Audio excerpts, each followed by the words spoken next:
Hare Krishna, welcome back to my channel.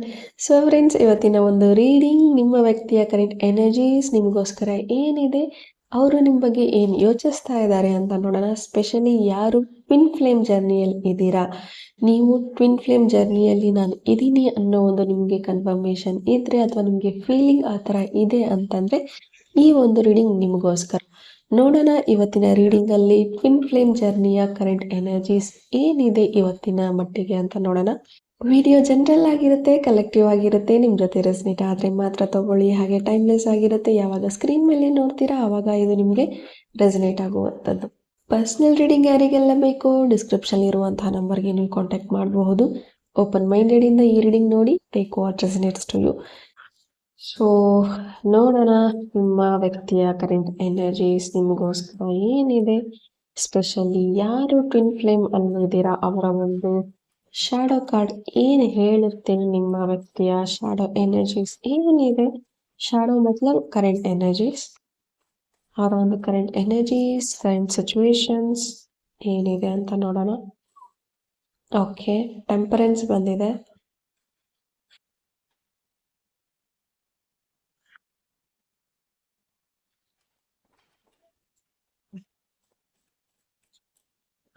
ಇಲ್ಲಿ ನಿಮ್ಮ date of birth ಆಗಿರಬಹುದು 7/16/25, ಅಥವಾ 2 ನಿಮ್ಮ ಡೇಟ್ ಆಫ್ ಬರ್ತ್ ಆಗಿರಬಹುದು, ಅಥವಾ ಫೆಬ್ರವರಿ ಮಂತಲ್ಲಿ ನೀವು ಹುಟ್ಟಿರುವಂಥದ್ದು ಇರಬಹುದು, ಅಥವಾ ನಿಮ್ಮ ಪರ್ಸನ್ ಅವರ ಡೇಟ್ ಆಫ್ ಬರ್ತ್ ಫೆಬ್ರವರಿ ಮಂತಲ್ಲಿ ಇರುವಂಥದ್ದು, ಅಥವಾ 16/7/25 ಈ ರೀತಿ ಇರುವಂಥದ್ದು, ಅಥವಾ 2nd ಇರುವಂಥದ್ದು, ಅಥವಾ 22 ಇರುವಂಥದ್ದು. ಅಂಡ್ ಕ್ವೀನ್ ಆಫ್ ವೈನ್ಸ್ ಬರ್ತಾ ಇದೆ. ಓಕೆ, ಫೆಮಿನಿಸಮ್ ತುಂಬಾ ಜಾಸ್ತಿ ಇದೆ ಅಂತ ಹೇಳಬಹುದು. ಅಂದ್ರೆ ಹೆಂಗರಳು ಅಂತೀವಲ್ಲ ಆ ತರ ಜಾಸ್ತಿ ಇದೆ, ಮರಗ್ತಾರೆ ಜಾಸ್ತಿ ಇವರು. ಅಂಡ್ ತುಂಬಾನೇ ಎಮೋಷನಲಿ ಇರುವಂತಹ ವ್ಯಕ್ತಿ ಅಂತ ಹೇಳ್ಬಹುದು, ತುಂಬಾ ಸೆಂಟಿ ಅಂತ ಹೇಳ್ಬಹುದು. ಸೆಂಟಿಮೆಂಟಲ್ ಫೂಲ್ ಅನ್ನೋ ತರ ಸಮಟೈಮ್ಸ್ ಈ ಒಂದು ವ್ಯಕ್ತಿ ಫೀಲ್ ಮಾಡ್ತಾರೆ ಅಂತ ಹೇಳ್ಬಹುದು. ಸಮ್ವೇರ್ ಇಲ್ಲಿ ಟ್ವಿನ್ ಫ್ಲೇಮ್ ಇರೋದ್ರಿಂದ ರಿಫ್ಲೆಕ್ಟ್ ಆಗ್ತೀರಾ ಇಬ್ರು ಕೂಡ ಇಲ್ಲಿ. ಓಕೆ, ಒಂದು ಸ್ಪಿರಿಚುವಲ್ ಜರ್ನಿಯಲ್ಲಿ ಇದ್ದೀರಾ ಇಬ್ರು ಅಂತ ಹೇಳ್ಬಹುದು.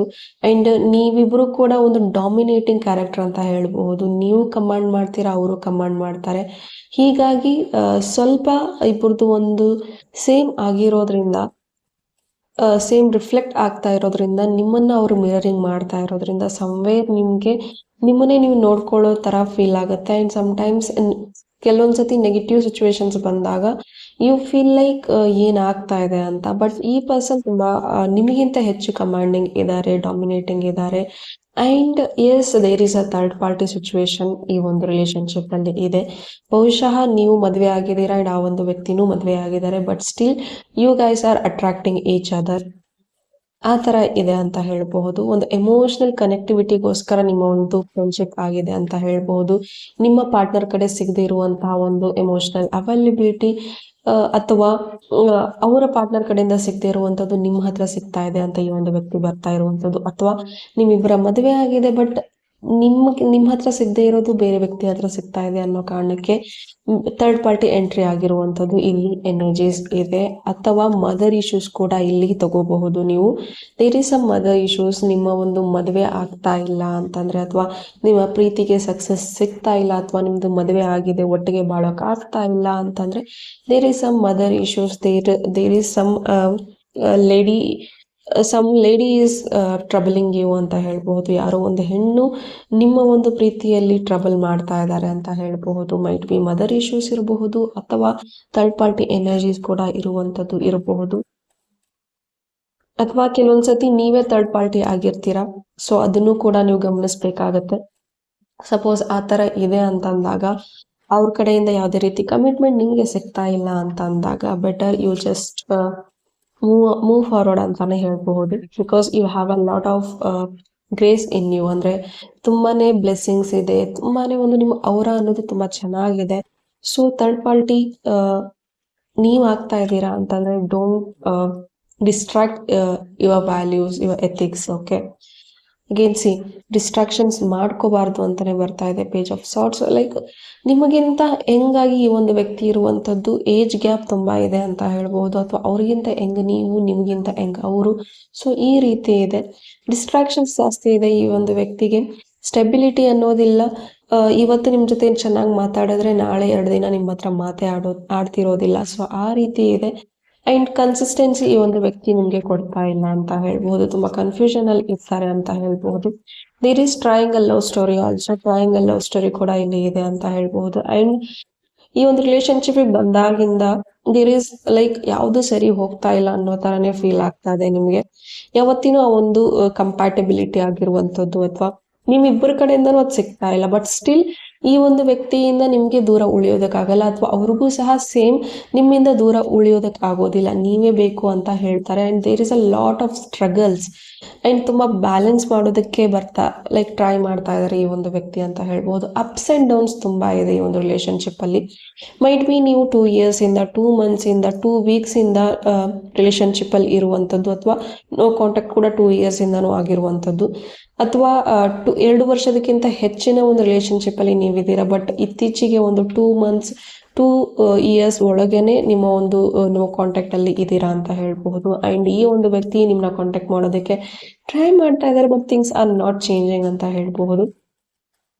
ಇವ್ರಿಗೆ ಒಂದು ಫಿನಾನ್ಷಿಯಲಿ ಪ್ರಾಬ್ಲಮ್ ತುಂಬಾ ಆಗ್ತಾ ಇದೆ. ಫ್ಯಾಮಿಲಿ ಇಶ್ಯೂಸ್ ಆಗ್ತಾ ಇರೋದ್ರಿಂದ ನಿಮಗೆ 100% ಪ್ರೀತಿ, ಟೈಮ್, ಸೆಕ್ಯೂರಿಟಿ, ಒಂದು ಸೆಕ್ಯೂರ್ಡ್ ಫೀಲ್ ಮಾಡಿಸುವಂಥದ್ದು ಯಾವುದು ಗೊತ್ತಾಗ್ತಾ ಇಲ್ಲ ಅಂತ ಹೇಳ್ಬೋದು, ಅಥವಾ ಕೊಡೋಕೆ ಆಗ್ತಾ ಇಲ್ಲ ಅಂತ ಹೇಳ್ಬೋದು.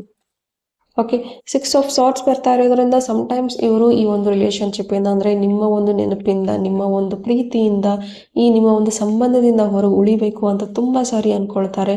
ನಾನು ನನ್ನ ಫ್ಯಾಮಿಲಿ ಜೊತೆ ಎಲ್ಲಾದ್ರೂ ದೂರ ಹೋಗ್ಬಿಡೋಣ, ಅಥವಾ ನೀವು ನಿಮ್ಮ ಫ್ಯಾಮಿಲಿ ಜೊತೆ ಚೆನ್ನಾಗಿರ್ಬೇಕು, ನಾನೇ ದೂರ ಹೋಗ್ತೀನಿ ಅಂತ ಅವ್ರು ಅನ್ಕೊಳ್ತಾ ಇರೋದು. ನನ್ನ ಪರ್ಸನ್ ನನಗೋಸ್ಕರ ಕಾಯೋದಕ್ಕಿಂತ ನಾನು ಇಲ್ಲ ಅಂದ್ರೇನೆ ಅವ್ರು ಚೆನ್ನಾಗಿ ಬದುಕ್ತಾರೆ ಅಂತ ಸಮಟೈಮ್ಸ್ ಅವ್ರು ಫೀಲ್ ಮಾಡ್ತಾರೆ. ಅಂದ್ರೆ ಅವ್ರು ಇಲ್ಲ ಅಂದ್ರೆ ನಿಮ್ಮ ಲೈಫ್ ಚೆನ್ನಾಗಿರತ್ತೆ ಅನ್ನೋ ಕಾರಣಕ್ಕೆ ಅವರು ನಿಮ್ಮ ಲೈಫಿಂದ ಹೊರಗೆ ಹೋಗುವಂತಹ ನಿರ್ಧಾರ ಕೂಡ ಸಮಟೈಮ್ಸ್ ಮಾಡ್ತಾರೆ. ದಟ್ ಅದನ್ನ ಕಾರ್ಯರೂಪಕ್ಕೆ ತರೋದಿಲ್ಲ. ಅಗೇನ್ ನಿಮ್ಮ ಹತ್ರ ಒಂದು ಸೆಳೆತ ಇದೆ ಅವ್ರಿಗೆ. ಆ ಒಂದು ಸೆಳೆತದಿಂದ ನಿಮ್ಮ ಒಂದು ನೆನಪುಗಳಿಂದ ಅವ್ರಿಗೆ ಹೊರಗೆ ನಡೆಯೋದಕ್ಕೆ ಆಗ್ತಾ ಇಲ್ಲ. And still there is some hope. ಈ ಒಂದು ಹೋಪ್ ಇಂದಾನೆ ಈ ಒಂದು ವ್ಯಕ್ತಿ ಕಾಯ್ತಾ ಕುತ್ಕೊಂಡಿದ್ದಾರೆ. ಇಂದಲ್ಲ ನಾಳೆ ನಾವಿಬ್ರು ಮತ್ತೆ ಒಂದಾಗ್ತೀವಿ, ಮತ್ತೆ ಸರಿ ಹೋಗುತ್ತೆ ಎಲ್ಲವೂ ಅಂತ. ಇದೆಲ್ಲ ಪಾಸ್ಟ್ ಕರ್ಮಗಳ ಒಂದು ಎನರ್ಜೀಸ್ ಕೂಡ ಇಲ್ಲಿ ಹೇಳಬಹುದು. ಹೀಗೆಲ್ಲ ಆಗ್ತಾ ಇದೆ, ಅಥವಾ ಟ್ವಿನ್ ಫ್ಲೇಮ್ ಜರ್ನಿಯಲ್ಲಿ ನೀವು ಇದ್ದೀರಾ ಅಂತಂದ್ರೆ there is some past energies ಕೂಡ ಇರೋದ್ರಿಂದ ಇದೆಲ್ಲ ನಡೀತಾ ಇರುತ್ತೆ. ಅಂಡ್ ಈ ಒಂದು ವ್ಯಕ್ತಿ ತುಂಬಾ ಹಾನೆಸ್ಟ್ ವ್ಯಕ್ತಿ ಅಂತ ಹೇಳ್ಬಹುದು. ತುಂಬಾ ಲಾಯಲ್ ಇರುವಂತಹ ಪರ್ಸನ್. ನಿಮ್ಗೆ ಯಾವುದೇ ರೀತಿನೂ ಚೀಟ್ ಮಾಡಬೇಕು ಅನ್ನೋ ಇಂಟೆನ್ಷನ್ ಇಲ್ಲ. ಬಟ್ ಸಿಚುವೇಶನ್ಸ್ ಇವ್ರನ್ನ ಕಟ್ ಹಾಕ್ತಾ ಇದೆ. ಏನು ಲೈಕ್ ಮದರ್ ಇಶ್ಯೂಸ್ ಏನಿದೆ, ಅವ್ರ ಕೈ ಮೀರ್ ಹೋಗ್ತಾ ಇದೆ, ಅಥವಾ ಥರ್ಡ್ ಪಾರ್ಟಿ ಏನಿದ್ದಾರೆ, ಒಂದು ಅನಿವಾರ್ಯ ಕಾರಣಗಳಿಂದ ಆ ಒಂದು ವ್ಯಕ್ತಿ ಜೊತೆ ಇರುವಂತದ್ದು ಇದೆ ಅಂತ ಹೇಳ್ಬಹುದು. ಮೈಟ್ ಬಿ ನೀವು ನಿಮ್ಮಿಬ್ಬರ ಒಂದು ರಿಲೇಶನ್ಶಿಪ್ ಬರೋಕ್ಕೂ ಮುಂಚೆ ಈ ಒಂದು ವ್ಯಕ್ತಿ ಈ ಥರ್ಡ್ ಪಾರ್ಟಿ ಇರೋದು, ಅಥವಾ ಅವ್ರಿಗೆ ಮದುವೆ ಆಗಿರುವಂತಹ ವಿಚಾರ ಆಗಿರುವಂತದ್ದು, ಅಥವಾ ಬೇರೆಯವರ ಜೊತೆ ಒಂದು ಕನೆಕ್ಟ್ ಇಟ್ಕೊಂಡಿರುವಂತದ್ದು, ಅಥವಾ ಪಾಸ್ಟ್ ಇದೆ ಅಂತ ಅಂದಿರುವಂತದ್ದು, ಅದನ್ನ ಯಾವ್ದನ್ನು ನಿಮ್ಗೆ ಹೇಳಿರ್ಲಿಲ್ಲ, ಅದನ್ನೆಲ್ಲವನ್ನು ಮುಚ್ಚಿಟ್ಟಿದ್ರು ಅಂತ ಹೇಳ್ಬಹುದು. ರೀಸೆಂಟ್ ಆಗಿ ನಿಮ್ಗೆ ಇದೆಲ್ಲವೂ ಗೊತ್ತಾಗಿದೆ ಅಂತ ಹೇಳ್ಬಹುದು. ಬಟ್ ಸ್ಟಿಲ್ ಅದನ್ನೆಲ್ಲವನ್ನು ಬದಿಗಿಟ್ಟು ಅವ್ರದ್ದೆಲ್ಲ ಪಾಸ್ಟ್ ನ ಮುಚ್ಚಿಟ್ಟು ನಿಮ್ ಹತ್ರ ಬರ್ತಾ ಇರೋದು. ದಟ್ ನಿಮಗೆ ನಿಮ್ಮ ಒಂದು ಅಬ್ಸೆಷನ್ ಅವ್ರಿಗೆ ಅಷ್ಟೊಂದಿದೆ, ಅಂದ್ರೆ ನಿಮ್ಮನ್ನ ಬಿಟ್ಟು ಇರೋದಕ್ಕೆ ಆಗೋದೇ ಇಲ್ಲ, ನಿಮ್ ಬಗ್ಗೆ ಅಷ್ಟು ಪ್ರೀತಿ, ಅಷ್ಟು ಫೀಲಿಂಗ್ಸ್ ಇದೆ ಅಂತ ಹೇಳ್ಬೋದು. ಅಂಡ್ ನಿಮ್ಮ ಹತ್ರ ಇದ್ದಾಗ ಈ ಒಂದು ವ್ಯಕ್ತಿ ತುಂಬಾ ಪ್ರೊಟೆಕ್ಟೆಡ್ ಫೀಲ್ ಮಾಡ್ತಾರೆ ಅಂತ ಹೇಳ್ಬಹುದು. ಒಂದು ಹೀಲ್ಡ್ ಫೀಲ್ ಆಗ್ತಾರೆ ಅಂತ ಹೇಳ್ಬಹುದು. ನಿಮ್ಮ ಎನರ್ಜೀಸ್ ಅಷ್ಟು ಚೆನ್ನಾಗಿದೆ ಅಂತ ಹೇಳ್ಬಹುದು. ಯಾವಾಗ್ಲೂ ನಿಮ್ಮ ಹತ್ರ ಬರ್ತಾರೆ, ಏನೋ ಹೇಳ್ಕೋಬೇಕು ಅಂತಾರೆ, ಬಟ್ ಹೇಳ್ದೇನೆ ಹಾಗೆ ಮನ್ಸಲ್ಲಿ ಇಟ್ಕೊಂಡು ಹೋಗ್ಬಿಡ್ತಾರೆ ಅಂತ ಹೇಳ್ಬಹುದು. Okay, last but not the least ನಿಮಗೆ ಗೈಡೆನ್ಸ್ ಬರ್ತಾ ಇರುವಂತದ್ದು ದಟ್ ಎಂಪ್ರೆಸ್ ಬರ್ತಾ ಇದೆ. ಸೊ ನಿಮ್ಮ ಒಂದು ಸೆಲ್ಫ್ ಜರ್ನಿ ಕಡೆನೂ ಕೂಡ ನೀವು ಫೋಕಸ್ಡ್ ಆಗಿರ್ಬೇಕಾಗುತ್ತೆ.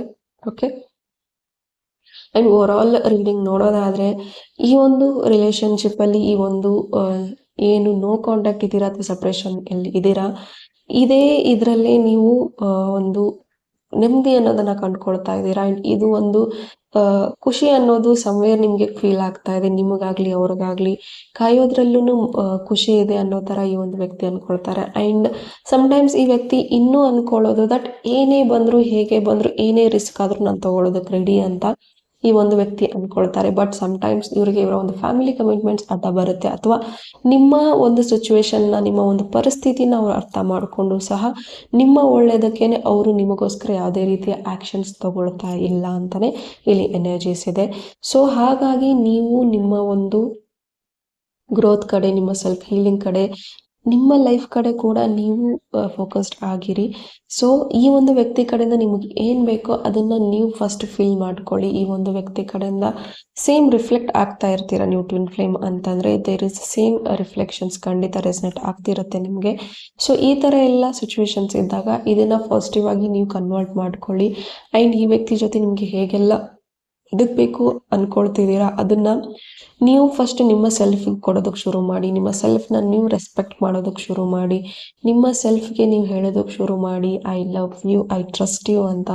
ಫಸ್ಟ್ ಆ ಭರವಸೆನ ನೀವು ಮೂಡಿಸ್ಕೊಳ್ಳೋದಕ್ಕೆ ಶುರು ಮಾಡಿ. And definitely things will get change ಅಂತ ಹೇಳಬಹುದು. ಬಟ್ ಓವರ್ ಆಲ್ ನೋಡೋದಾದ್ರೆ ಈ ಒಂದು ವ್ಯಕ್ತಿಗೆ ಮೂಡ್ ಸ್ವಿಂಗ್ಸ್ ಇದೆ ಆ್ಯಂಡ್ ಡಿಸ್ಟ್ರಾಕ್ಷನ್ಸ್ ಕೂಡ ಇದೆ. ಆ್ಯಂಡ್ ಏನೇ ಬಂದ್ರೂ ರಿಸ್ಕ್ ತಗೊಳ್ತೀನಿ ಅನ್ನೋ ಹಠನೂ ಕೂಡ ಇದೆ. ಬಟ್ ನೀವು ಬೇಕೇ ಬೇಕು, ನಿಮಗೋಸ್ಕರ ಎಷ್ಟು ದಿನ ಆದರೂ, ಎಷ್ಟು ತಿಂಗಳಾದರೂ, ಎಷ್ಟು ವರ್ಷ ಆದರೂ ಕಾಯ್ತೀನಿ ಅಂತಲೂ ಕೂಡ ಇದೆ. But at the same time ಅವ್ರಿಗೆ ಅವ್ರ ಫ್ಯಾಮಿಲಿ ಕೂಡ ಇಂಪಾರ್ಟೆಂಟ್ ಆಗಿರೋದ್ರಿಂದ ನಿಮಗೆ ಯಾವುದೇ ರೀತಿಯಲ್ಲೂ ಅಶ್ಯೂರೆನ್ಸ್ ಈ ಒಂದು ವ್ಯಕ್ತಿ ಕೊಡೋಕ್ಕಾಗ್ತಾ ಇಲ್ಲ. ಆ್ಯಂಡ್ ಸಮ್ವೇರ್ ಈ ಒಂದು ವ್ಯಕ್ತಿಗೂ ಕೂಡ ಸ್ವಲ್ಪ ಮಟ್ಟಿಗೆ ಹಿಂಜರಿಕೆ ಅನ್ನೋದಿದೆ, ಇನ್ಸೆಕ್ಯೂರಿಟೀಸ್ ಅನ್ನೋದಿದೆ, ಕಳ್ಕೊಳ್ಳೋ ಭಯ ಇದೆ. ಆ್ಯಂಡ್ ತುಂಬಾ ವರ್ಷಗಳಿಂದ ಕಾಯ್ತಿರುವಂತ ಕೆಲಸಗಳು ಆಗ್ಬೇಕು, ನಾನು ದುಡುಕಿನ ನಿರ್ಧಾರಗಳನ್ನ ತಗೊಂಡ್ರೆ ಇಷ್ಟು ವರ್ಷ ಮಾಡಿರುವಂತ ಶ್ರಮ ಎಲ್ಲ ವಿಫಲ ಆಗುತ್ತೆ. ಸೊ ಆ ರೀತಿ ಇದೆ. ಆ್ಯಂಡ್ ಕ್ರಿಯೇಟಿವ್ ಮೈಂಡ್ ತುಂಬಾ ಚೆನ್ನಾಗಿದೆ ಅಂತ ಹೇಳ್ಬಹುದು. ಎಲ್ಲವನ್ನು ತುಂಬಾ ಚೆನ್ನಾಗಿ ಬ್ಯಾಲೆನ್ಸ್ ಮಾಡ್ತಾರೆ ಅಂತ ಹೇಳ್ಬಹುದು.